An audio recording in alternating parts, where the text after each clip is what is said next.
24/7 Teachers Training, a lesson-by-lesson tutorial for homogeneous teaching. We are an EdTech textbook publishers.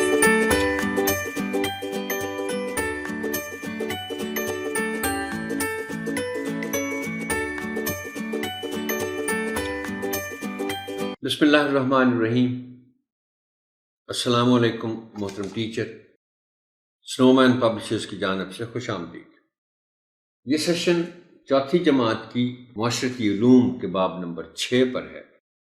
عنوان ہے معاشیات۔ اس باب پر ایک ہی سیشن ہوگا۔ آئیے ایک نظر ڈالتے ہیں حاصلات تعلم پر۔ یہ باب مکمل کرنے کے بعد طلبہ اس قابل ہو جائیں گے کہ معاشیات کی اصطلاح اور ملکی معیشت کی تعریف بیان کر سکیں، اپنی ضرورتوں اور وسائل کے مطابق معاشی انتخاب کر سکیں، اشیاء یعنی گڈز اور خدمات یعنی سروسز کی تعریف کر سکیں اور چند مثالیں دے سکیں، پیدا کاروں یعنی پروڈیوسرز اور صارفین یعنی کنزیومرز میں تمیز کر سکیں اور ان کے باہمی انحصار یعنی انٹر ڈیپینڈنس کی وضاحت کر سکیں، افراط زر یعنی انفلیشن کی اصطلاح کی وضاحت کر سکیں اور بتا سکیں کہ یہ لوگوں کی قوت خرید پرچیزنگ پاور کو کیسے متاثر کرتی ہے، تجارت اور کاروبار کی تعریف کر سکیں اور پاکستان کی بڑی درآمدات اور برآمدات جان سکیں، مختلف قسم کے کاروباروں کی تعریف کر سکیں اور ان میں فرق جان سکیں، معاشیات اور ذاتی زندگی کے معاملات زر پر اس کا اطلاق کر سکیں، بینک کی تعریف کر سکیں اور بینکوں کی طرف سے فراہم کردہ خدمات سمجھ سکیں۔ بچوں کو باب کے عنوان تک لے جانے کے لیے اور ان کی کتابیں کھلوانے سے پہلے آپ ایک موضوع تمہید اٹھائیں گے، باب کے عنوان کا اعلان کریں گے اور پھر کتابیں کھلوائیں گے۔ تمہید اٹھانے کے لیے درج ذیل نکات پیش ہیں، تاہم یہ حرف آخر نہیں ہے۔ بہتر سے بہتر تمہید کے لیے آپ کی فکری جستجو جاری رہنی چاہیے۔ بچوں سے پوچھیں کہ وہ کون کون سے مضامین پڑھتے ہیں۔ آسان سا سوال ہے، بچے اس کا فوراً جواب آپ کو دے دیں گے۔ محترم ٹیچر، ہم نے اصل میں اس تمہید کے ذریعے پہنچنا ہے معاشیات تک، جس سے ظاہر ہے ابھی تک بچوں نے یہ لفظ نہیں سنا ہوا، اکنامکس، تو انہیں اس لفظ تک لانا ہے ہم نے، اور میں نے سوچا کہ اس کا ایک بہتر طریقہ یہی ہو سکتا ہے کہ ہم بچے جو مضامین پڑھتے ہیں اسکول میں ان سے بات شروع کریں اور پھر ہم معاشیات تک لے جائیں۔ آپ نے پوچھ لیا کہ وہ کون کون سے مضامین پڑھتے ہیں۔ اب آپ بچوں سے پوچھیں کہ وہ ان مضامین کے علاوہ کب اور کون سے مضامین پڑھنا شروع کریں گے۔ اب چوتھی جماعت کے بچے ہیں، نہ چھوٹے ہیں نہ بڑے ہیں، لیکن آج کل چونکہ اتنی آگاہی ہے بچوں کو ویڈیوز اور انٹرنیٹ دیکھ دیکھ کے کہ وہ بعض اوقات یہ آپس میں بات کرتے ہیں یا بعض اوقات بڑوں سے بات کرتے ہوئے یہ سوال کرتے ہیں کسی بڑے بچے سے کہ آپ کون سے مضامین پڑھتے ہیں، تو وہ ہو سکتا ہے کچھ اور مضامین کے نام بھی ان کے ذہن میں ہوں کہ یہ ہم نے بعد میں پڑھنے ہیں، اور آپ بھی چونکہ موجود ہیں ان کی مدد کرنے کے لیے۔ اگر وہ صرف اندازے ہی کرنے میں لگے ہوں تو آپ انہیں بتا سکتے ہیں کہ دیکھو بچوں، یہ مضامین 8ویں جماعت تک تو آپ پڑھتے رہیں گے، مگر اس کے بعد میٹرک میں پھر کچھ نئے مضامین آپ پڑھیں گے، جیسے فزکس ہے، کیمسٹری ہے۔ اس کے بعد 10ویں میں یا ایف اے میں 11ویں اور 12ویں جماعت میں اس طرح کے مضامین آ جائیں گے جیسے بیولوجی ہے، سیوکس ہے، تاریخ، جغرافیہ، سیاسیات اور معاشیات وغیرہ۔ اور پھر یہ چونکہ آپ آخر میں ذکر کریں گے معاشیات کا، اکنامکس کا، پھر آپ بتائیں گے کہ بچوں کو بتائیں کہ وہ معاشیات وہ مضمون ہے جس میں یہ پڑھا جاتا ہے کہ کوئی معاشرہ اپنے پیسے صنعت اور تجارت کا انتظام کیسے کرتا ہے۔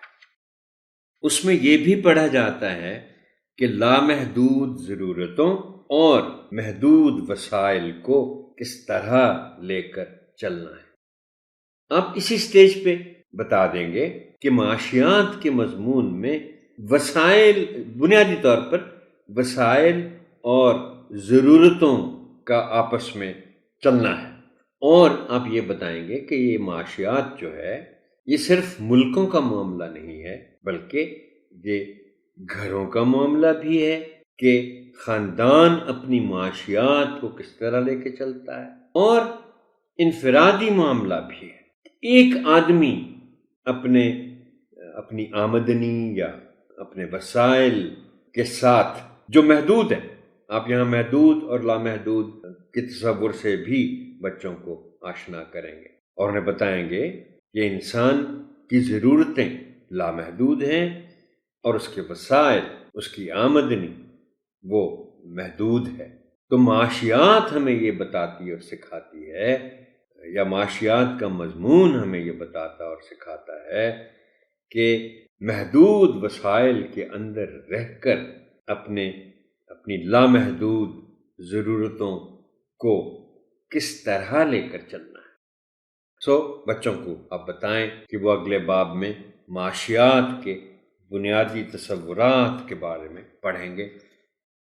ظاہر ہے ابھی ہم مشکل موضوعات جو معاشیات کے ہیں وہ تو نہیں پڑھا سکتے، تو جو تصورات ہیں، بیسک جو کانسیپٹس ہیں، جو آئیڈیاز ہیں، جو ٹرمز ہیں، ان کے بارے میں بچوں کو بتائیں کہ وہ پڑھیں گے۔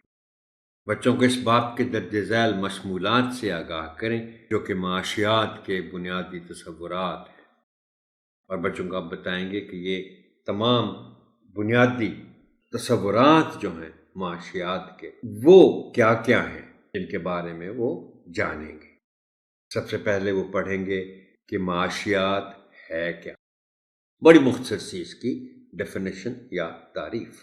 ضروریات اور خواہشات، بلکہ یہیں آپ ذکر کر دینا کہ ضروریات اور خواہشات میں توازن یا بیلنس کیسے پیدا کرنا ہے۔ پھر معاشی انتخاب کا ایک تصور ہے، اس کے بارے میں پڑھیں گے، اکنامک چوائس جس کو، اشیاء اور خدمات، صارفین اور پیدا کار، افراط زر، تجارت اور کاروبار، درآمد و برآمد، کاروباری اور کاروبار، ارتقاء زر، ارتقاء اس کے معنی آپ کو مل جائیں گے آگے جا کے، جیب خرچ اور بچت، اور آخر میں بینک کا تصور کیا ہے، بینک کیا ہوتا ہے۔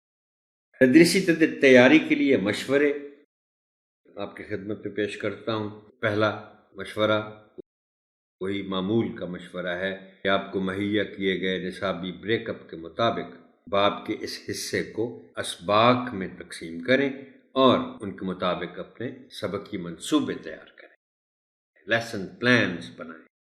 معاشیات کے بنیادی تصورات کو سمجھنے کے لیے اس باب میں ضروری مواد موجود ہے، یعنی مختصر ہے لیکن جو ضروری ہے وہ دیا گیا ہے اس باب میں۔ آپ اس کا بغور مطالعہ کریں، مطلب پڑھنا تو ہے ہی، لیکن جس چیز کو میں زیادہ ضروری سمجھتا ہوں کہ ان تصورات کو اس مواد کی مدد سے جو کتاب میں دیا گیا ہے سمجھنے کے لیے آپ اس پر غور ضرور کی، کسی لفظ کے معنی مزید لغت میں سے دیکھنے، اس تصور کی کوئی تفصیل آپ نے جاننا ہو، گوگل کر کے جاننا ہو، کسی کتاب کی ضرورت ہو، جو بھی ہے۔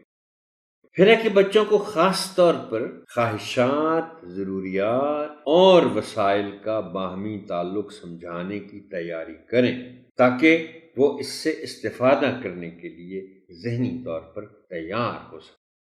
یہاں میں ایک بہت اہم بات آپ کے گوش گزار کرنا چاہتا ہوں محترم ٹیچر، اور وہ یہ ہے کہ دیکھیے یہ جو سنگل نیشنل کریکولم ہے اس میں ایک بہت اچھی بات شامل کی گئی ہے کہ کوئی بھی مضمون ہو، ہم نے جس کو انگریزی میں کہتے ہیں نا کہ across the curriculum, through the curriculum, ہم نے بچوں کی کردار سازی پر توجہ مبذول رکھنی ہے۔ اب یہ جو معاشیات پر ایک باب ہے، اس باب میں یہ جو خاص ایک موضوع ہے، خواہشات، ضروریات اور وسائل کا باہمی تعلق، اس کے ذریعے ہم کچھ کردار سازی کی کوشش کر سکتے ہیں۔ کیسے؟ یہ میں آپ سے گزارش کر دیتا ہوں۔ دیکھیے، آپ کو معلوم ہے محترم ٹیچر کہ بچے، چلیے ہم چوتھی جماعت کے بچوں کی بات کرتے ہیں، اس عمر کے بچے اور اس سے ذرا بڑے بھی بچے بھی، وہ ان کو صرف اپنی ضروریات کا پتہ، ان کو یہ معلوم نہیں ہوتا کہ ان ضروریات کو پورے کرنے کے لیے پیسہ کہاں سے آتا ہے۔ زیادہ سے زیادہ یہ ہے نا کہ بچوں کو اس عمر میں پتہ ہوتا ہے کہ ان کے والد کوئی جاب کرتے ہیں یا کوئی کاروبار کرتے ہیں وغیرہ وغیرہ، لیکن چونکہ ان کو یہ اندازہ نہیں ہوتا کہ اگر مطالبے بڑھتے جائیں، خواہشات مزید بڑھتی جائیں، ضروریات مزید پیدا کر لی جائیں، تو ان کی تو کوئی حد نہیں ہے، آمدنی کی حد ہے، وہ محدود ہے۔ تو اس میں کردار سازی کا پہلو یہ آتا ہے کہ بچوں کو آپ نے بتانا ہے کہ بچوں، زیادہ مانگنے، چیزوں کی فرمائش کرنے کے معاملے میں والدین سے وہ ضد نہ کریں۔ والدین کو پتہ ہے کہ وہ کتنا خرچ کر سکتے ہیں، کتنا نہیں کر سکتے۔ اور پھر یہ آخری مشورہ معمول کا ہے، پھر پہلے سے کافی سوچ بچار کر کے منصوبہ بندی کریں کہ دی گئی سرگرمیوں یا عملی کام کو کیسے کروایا جائے، اور سرگرمیوں کو قابل عمل اور نتیجہ خیز بنانے کی کوشش کریں۔ اب ہم آتے ہیں فرنگی الفاظ و معنی کی جانب۔ کمیابی، قلت، کمی ہونا۔ کمیاب جو کم ملے پیش نظر کے لحاظ سے، اب یعنی نظر کے آگے جو چیز ہے اس کو دیکھتے ہوئے، دیکھیں نا یہ الفاظ کی ترکیب بھی کیسی عمدہ ہوتی ہے۔ پیش نظر معنی تو ہے کے لحاظ سے، لیکن آپ دیکھیں کہ پیش کے معنی آگے، جو چیز آپ کو نظر آ رہی ہے اس کو دیکھتے ہوئے۔ اساتذہ، استاد کی جمع۔ پیداکار، پیدا کرنے یا بنانے والا، پروڈیوسر۔ افراط، یہ لفظ محترم ٹیچر عام طور پر افراد ہی پڑھا جاتا ہے، غلط ہے، لفظ افراط ہے۔ تو بچوں کو بھی آپ افراط ہی بتائیں تاکہ وہ اس کو ایسے بولیں۔ اس کے معنی ہیں زیادتی، کثرت، بہتات، اور معاشیات میں افراط زر کا ذکر بہت ہوتا ہے جب پیسہ بہت گردش میں زیادہ ہو جائے۔ وسیلہ مبادلہ کا ذریعہ، وسیلہ ذریعہ، مبادلہ تبادلہ۔ ایکسچینج، طبی، میڈیکل۔ محنت کش، مزدور۔ منسلک، جڑے ہوئے، متعلق۔ ارتقاء، ایولیوشن، آہستہ آہستہ آگے بڑھنا یا ترقی کرنا، اس کو ارتقاء کہتے ہیں۔ ایک اور ذرا مشکل لفظ ہے جینیسس، وہ بھی استعمال ہوتا ہے، GENESIS۔ ایولیوشن، اب یہ ہیومن ایولیوشن کی بات بھی ہوتی ہے، انسانی ارتقاء، انسان اپنی موجودہ شکل میں کیسے پہنچا۔ اور ارتقاء کسی بھی چیز کا ہو سکتا ہے، معاشرے کا ارتقاء ہو سکتا ہے، کرنسی کا ارتقاء ہو سکتا ہے، بلکہ اس کا ذکر ہے کہ کرنسی کب آئی، کس شکل میں سب سے پہلے آئی۔ معاونت، مدد۔ اب ہم آتے ہیں متن سے متعلق تشریحات کی طرف۔ سب سے پہلے ہے افراط زر۔ یہ چونکہ محترم ٹیچر معاشیات میں اس کا بہت ذکر ہوتا ہے، اور ہم جو مہنگائی سے اتنے متاثر ہوتے ہیں اور ہو رہے ہیں اس زمانے میں، تو اس مہنگائی کی ایک بڑی وجہ افراط زر ہے۔ یہ دونوں ایک دوسرے کو متاثر کرتے، افراط زر مہنگائی کی وجہ سے، مہنگائی افراط زر کی وجہ سے۔ اب یہ ہوتا کیا ہے؟ کسی ملک میں اشیاء اور خدمات کی قیمتوں میں اضافے کے نتیجے میں پیسے کی قدر میں کمی۔ آپ کو اچھی طرح معلوم ہے کہ 20 سال پہلے اگر کسی چیز کی قیمت جو بھی تھی، اب اس سے دگنی سے بھی زیادہ ہو چکی ہے۔ اس کا مطلب ہے پیسے کی وہ ویلیو نہیں رہی، اور جب پیسے کی قدر میں اس طرح پیسے کی ویلیو میں کمی ہو جاتی ہے تو اس کو افراط زر کہتے ہیں، یعنی پیسہ بہت ہے جو گردش میں ہے، نوٹ بہت چھاپے جا رہے ہیں، بہت نوٹ ہے۔ آپ بچوں کو مثال دے کے بتائیے گا کہ کسی زمانے میں 100 کا نوٹ بھی نہیں ہوتا، 50 کا نوٹ بھی نہیں ہوتا، اور اب 5000 کا نوٹ ہے اور بہت زیادہ دیکھنے میں ملتا ہے۔ یہ اس لیے ہے کہ پیسے کی قدر میں کمی واقع ہو گئی۔ اب مثال دیتے ہوئے میں نے یہاں مثالیں بھی کوشش کی ہے کہ اسکول سے متعلق ہی دوں۔ مثال کے طور پر پینسل، ربڑ، کتابیں، بیگ اور یونیفارم کی قیمت زیادہ ہوتی جا رہی ہے، اور یہی افراط زر ہے۔ زر کے معنی پیسہ، افراط کے معنی بہت زیادہ ہو جانا کسی چیز کا۔ اس کا مطلب ہے کہ پیسے کی قدر کم ہو رہی ہے۔ اس کے بعد ہے لفظ بیمہ، جس کے بارے میں آپ نے بچوں کو بتانا ہے۔ انشورنس آپ کو یقیناً علم ہے، بٹ مختصراً مقررہ مدت یا مر جانے پر معینہ رقم دینے کی ذمہ داری اس کمپنی کی ہوتی ہے جو انشورنس کمپنی ہوتی ہے، جو انشورنس کرتی ہے۔ اے ٹی ایم جو مخفف ہے یا جو ایبریویشن ہے، آٹومیٹڈ ٹیلنگ مشین کہتے ہیں اس کو، جو بینک کے باہر آپ کو نظر آتی ہے۔ یہ کیا کرتی ہے کہ اپنے بینک اکاؤنٹ سے اس مشین کے ذریعے پیسے نکلوانے کا سسٹم، اور اس کا فائدہ یہ ہے کہ اس وجہ سے چیک کیش نہیں کروانا پڑتا اور بینکوں میں ہمیں رش نظر نہیں آتا۔ لیکن آپ بچوں کو یہ بھی بتائیے گا، یہ خاص طور پر ان کو وضاحت کیجیے گا اے ٹی ایم کے حوالے سے، کہ اے ٹی ایم میں جو بھی بینک میں اکاؤنٹ رکھتا ہے، وہ اس اکاؤنٹ میں جتنے اس کے پیسے موجود ہیں انہی پیسوں میں سے وہ اتنے ہی نکال سکتے۔ اور آپ یہ بات بھی بتائیں گے بچوں کو، چونکہ بچے بعض اوقات اس طرح کی بات بھی کرتے ہیں، ان کا جو کانسیپٹ ہے کہ بابا پیسے کہاں سے لاتے ہیں یا ماما پیسے کہاں سے لاتی ہیں، وہ کہتے ہیں پیسے اے ٹی ایم سے نکالنے ہیں نا، کہ بھی جب بھی اے ٹی ایم پہ جاؤ تو آپ جتنے مرضی پیسے لے لو۔ تو آپ ان کو یہ خاص طور پر یہ بھی کریکٹر بلڈنگ میں بات آتی ہے کہ وہ اپنے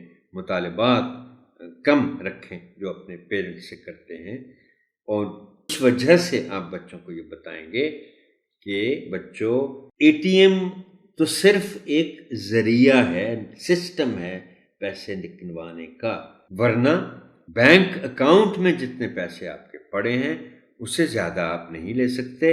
اور اگر آپ کے بینک اکاؤنٹ میں پیسے نہیں ہیں تو اے ٹی ایم مشین پہ جب آپ کارڈ ڈالیں گے تو مشین آپ کو لکھا ہوا نظر آ جائے گا کہ آپ کے اکاؤنٹ میں کوئی پیسے نہیں ہے، کارڈ لیں اور گھر جائیں آرام۔ ہم آتے ہیں سرگرمیوں اور عملی کام کی طرف۔ یہ باب میں جو سرگرمیاں دی ہوئی ہیں، میں نے اس میں سے یا تو ایسی ہے نہیں، تو میں نے پھر بڑے غور کرنے کے بعد ایک باب میں دی گئی سرگرمیوں کے علاوہ ایک سرگرمی کا سوچا آپ یہ کروائیں۔ اس کا تعلق حاصل تعلم نمبر 10 سے ہے، اور یہ اے ٹی ایم مشین سے متعلق ہے۔ بچوں سے کہیں کہ وہ اپنے اپنے والدین کے ساتھ اے ٹی ایم پر جائیں۔ انہوں نے جب پیسے نکلوانے ہیں اے ٹی ایم سے، ان کے ساتھ چلے جائیں، بوتھ کے اندر چلے جائیں اور انہیں رقم نکلواتے دیکھیں غور سے۔ اور پھر جب بچے یہ دیکھ لیں اپنے ماما بابا کو رقم نکلواتے ہوئے، بچوں سے کہیں کہ وہ اس عمل کو سمجھنے کے لیے والدین سے سوالات بھی کریں، پوری طرح سمجھیں کہ یہ مشین کام کیسے کرتی ہے، پیسے کہاں ہوتے ہیں، پیسے کتنے ہوتے ہیں جو جس میں سے کوئی لے سکتا ہے، وغیرہ وغیرہ۔ اور پھر جب وہ یہ تجربہ کر لیں، منتخب بچوں سے کہیں کہ وہ کمرہ جماعت میں اپنا تجربہ بیان کریں۔ محترم ٹیچر، یہ سیشن یہاں تک ہی۔ آپ کی سماعت کا شکریہ۔ اللہ حافظ ناصر۔